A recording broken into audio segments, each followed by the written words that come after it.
Les ouragans sont provoqués par de très fortes dépressions tropicales capables de libérer une puissance de destruction 10 fois supérieure à la bombe atomique larguée sur Hiroshima.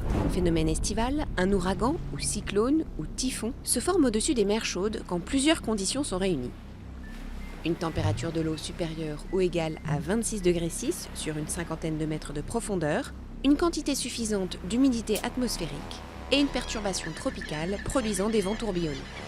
Au contact de la mer, l'air devient très chaud et s'élève au-dessus de l'océan, ce qui provoque une chute de la pression atmosphérique en formant une spirale d'air plus frais vers le centre de la dépression.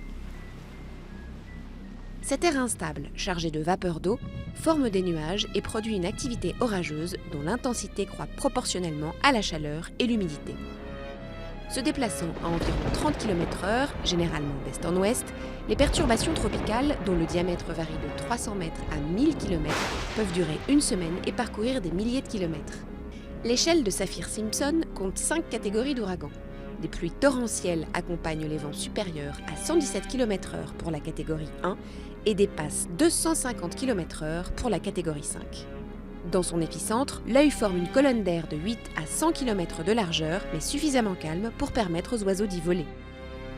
Le cyclone commence à se dissiper quand il touche la Terre ou lorsqu'il se trouve au-dessus d'eau froide. Reste que pour de nombreux climatologues, l'accroissement du nombre et de l'intensité des cyclones est probablement lié au réchauffement climatique.